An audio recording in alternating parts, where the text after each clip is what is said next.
sipping on something I can't compare to nothing I've ever known. I'm hoping that after this fever I'll survive. I know I'm acting a bit crazy, strung out a little bit hazy. Hand over heart, I'm praying that I'm gonna make it out alive. The bed's getting cold. All right, putting the live back in alive here on the Debbie Nigro Show. I'm bringing it, baby. I do it every day. I get up and I'm like, okay, I have to lead the pack to hope. I'm a dealer in hope, you know. Somebody's got to be doing this in this day and age. And, you know, it's a lot about the energy you put out in the world as to what you get back in the world. I know there's a lot of dark stuff happening. You open the newspapers every day and you see a lot of hard stuff, you know, and some dysfunction that goes on in the world. But I don't think that's the majority. I think most of us are really good people, good energy, good integrity, and if we collectively stay together, man, nobody can beat us. So attitude up, let's go. Great to have you back at the show. I call the Elite to the Street, fun ride through the news of the day. And if you'll notice, I got a pretty lady next to me. She's gotten better looking since I met her, and smarter too. I had the great pleasure of becoming friends with Dr. Judith Zaxon. Hello, Dr. Judith Zaxon. Hi, Debbie. Good to see you Good again. to see you. And, you know, we first met, I met her husband on a train. You know, I always meet a guy. And he was terrific. They had moved to Greenwich. It was a Metro North random run-in. And I said, come on my show. And he goes, no, I'd rather you meet my wife. So, lovely family, now residents of Greenwich. Judith moved her practice home base here. She's a clinical psychologist working in very important areas, one of which is eating disorders. I personally had no idea how big a problem this is until I started speaking with Judith. So today, since we're talking about food, I wanted to talk about how some people don't have a good relationship with food. You know, I just talk about this weight loss and how I lost 16 pounds. And for somebody who loves to eat, that's a big accomplishment. For somebody who doesn't put food in their mouth, that's a problem. And there's a lot of kids who go through the adolescent stage and even into their 20s who have identity issues, and food is a huge problem. And so we're going to talk about that today because I didn't realize just how big a problem it is. And I've had you back on this once before. So how you doing? I'm doing great. Thank you, Debbie. Good. I know you speak about this not only on this show, but nationally. Dr. Judith has been on many national television shows, and I watch you, and I'm always proud to see you, and I'm like, I know her. So even in this area, you know, we come from a pretty lovely area of the world, the tri-state area, Connecticut, New York, New Jersey. A lot of privilege, a lot of unexpected inside problems in a lot of the houses, one of which is the kids. And sometimes you don't notice this as a parent because you think your kid's fashionable, more probably so with girls than guys. Do you find that? Yes, absolutely. Girls have a harder time with this. Yeah. You know, when there was, I raised a daughter. I would like to think that I'm smart and would pick up on some things. And there were times where I noticed there was a lot less eating going on than should have been back in the adolescent days. But how does a parent actually know there's something off with their kid with eating? Right, right. I think it's important for a parent to know first what their kid is experiencing at each stage. So when a kid is in high school and in college and even graduating college, there's so many changes, right? They graduate college and they think, now I'm ready, and they can't find a job. If they find a job, they don't get paid enough. They can't even buy leather boots. And it just goes on, and they're used to a lifestyle in their parents' home, and they can't live that lifestyle, and it's really hard. So they have mixed messages, contradictions. You have to be grown up, but you can't. Your whole body is biologically programmed to have sex, to have kids, but you're really not ready to have kids. So you have these sea of changes and contradictions, and you're just wondering, who am I? Right? I think since a lot of kids are going off to college now, it's a good time to talk about this. I was consciously thinking when I lost this weight, oh my gosh, I'm heading back. The thinnest I ever was in my life was in college because I only ate salad every night with diet Russian dressing. Don't ever give that to me again. I'm like Russian dressing down. And cheese. I remember we used to pride ourselves on how skinny we were. And I came home one time and my parents were like, are you kidding me? Right. And I thought I was just like the ticket. But I had like these baggy clothes. I mean, I couldn't get thin enough. Wow. You know, because the pressure's on to be thin enough. And psychologically, if you struggle with weight or food-related things, you always in your head see yourself different than other people see you. So let's talk about college. What happens when kids go off to college? Often they gain a lot of weight. Some kids gain weight and some kids lose weight, depending where you are and what your personality is. So you go off to college, you're out of your parents' comforts, out of your bedroom, and you're there, and suddenly you have to navigate life. And for some kids, that's really difficult, and they have to think of, what do I want to major? Is this really who I am? And when life gets too difficult, we find something easier to focus on, and that can sometimes be weight. It can be, if I'm 110, my life is perfect. It doesn't matter what is happening out there, if I'm messing up in all other places. So then kids become drug addicts, they can become food addicts or not eat at all. They can get many different things that they didn't struggle with, like OCD, fear of elevators, fear of driving, because in college, kids go out, but they meet youngsters in bars when they're drunk, when they're high, and they find themselves in situations that's really hard. So they don't even know how to navigate life, how to meet other kids, how to meet girlfriends and boyfriends. So it's this vicious cycle of the unknowing and changing. When does it become a problem? When do you notice it's a problem? When do you notice it's a problem? If it interferes with the quality of your life. What do I mean by that? I mean that if the kid keeps thinking about food, if the child doesn't want to go out and socialize, if the child feels that they'll never find work, when there's no hope really, because identity is all about hope. Within all these changes, you still have to be hopeful that I'm still me and I will find who I am.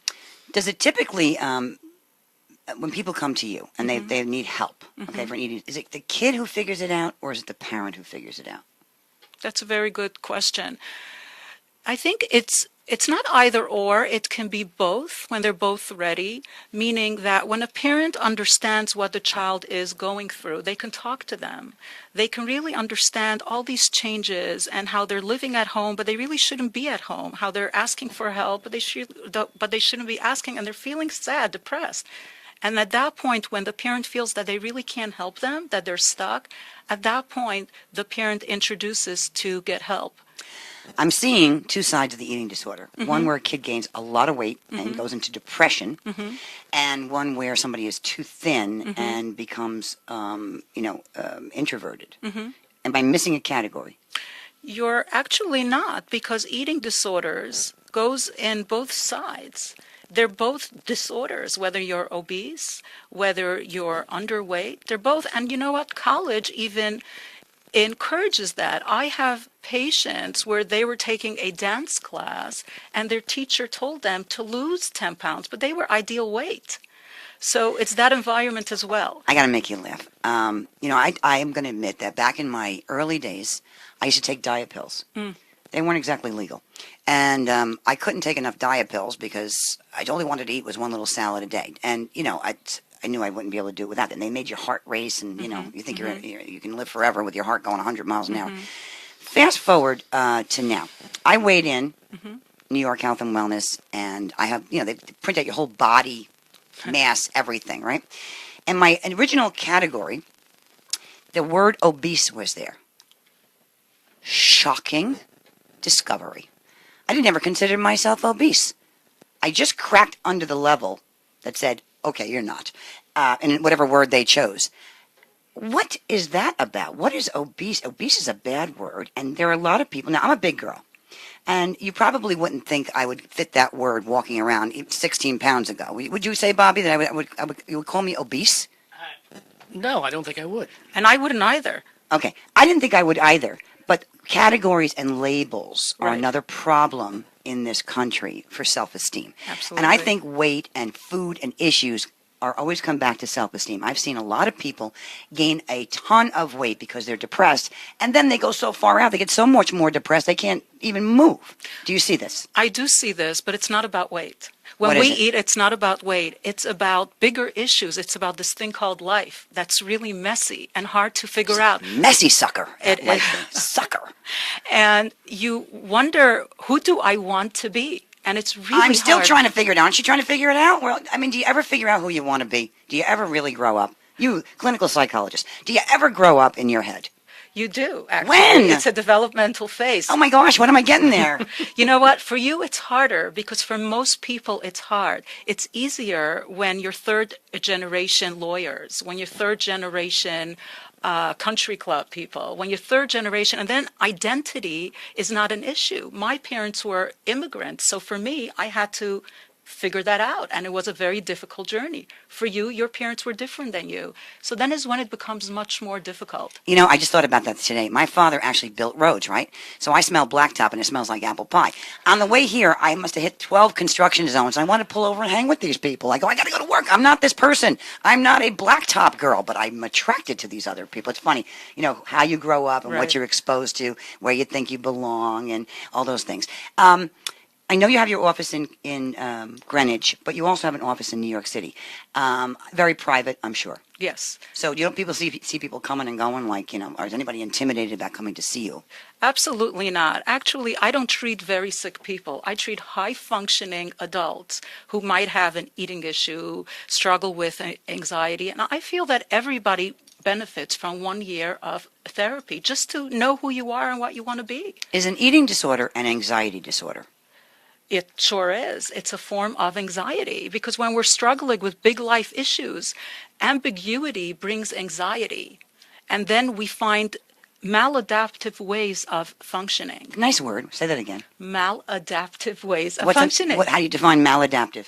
Maladaptive is when it interferes with the quality of your life. It's not embracing life. It's just keeping you away. You don't socialize because of eating. You don't go out because of eating. You don't go look for work because you feel that your body image is off. Or any other, you don't drive because you're really scared of it, but it's really about bigger issues. I noticed that one of the big issues, if you're a woman feeling, you know, an eating weight thing, you try to wrap stuff around you to hide it. I just got rid of the shirt. I used to wrap a shirt around my hips and my stomach, like what? You can't see what's under there, but it made me feel like you couldn't see it. And there's a lot of hiding that goes on with extra fabric. Yeah, all the hiding who we are. Be proud. Be proud of your body. It's working. Your legs are making you walk. Your brain is working for you. Focus on that. You keep talking to me like this, I'm going to be doing this show in a G-string soon. Because if I get that confident, it's going to be dangerous, for gosh sakes. Bobby's prize went up. He went, well, that would be very interesting, wouldn't it, Bob? Okay, I'll go with interesting. I always joke Yes. to my friends, if It's I ever really crack the number I ever thought I'd crack, you're going to find me in a produce department shopping in a G-string. You'll know it's me. Dr. Judith, this whole experience on the show and sharing information now on Facebook Live and on television, do you feel that you're really making an impact on getting your knowledge out there? Has it changed you? Well, you know, I hope so. I hope that it's helping other people. I went into this because I wanted to help others. It gives me a sense of pride that I'm actually putting value into other people. I'm helping them. So my hope is that people here that having any addiction, whether it's eating, whether it's anxiety, it's part of life. It's part of figuring out this messy thing called life. I'd be curious, how many people, percentage-wise, population, have some sort of addiction? Some sort of addiction. Out of 100% of people, Right. what percentage have an addiction problem? I don't care the category. Right. So you're really asking how many people are nuts? Yes, how many people are nuts is what I'm asking the clinical psychologist on this planet.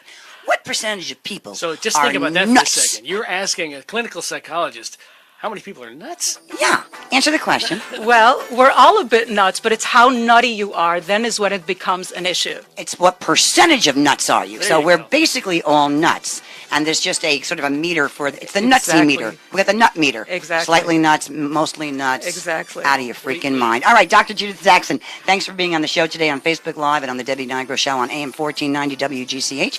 How do people get to you quickly? drjudithzaxon.com. High five. High five. Always Thank you, pleasure to have Debbie. you. It was You're great welcome. to be here. Oh, great to have you. All right, everybody. She's going to leave because she's got to go treat people. And maybe my next guest will come. I don't know. I hope so, because I wanted to do a whole thing on food again.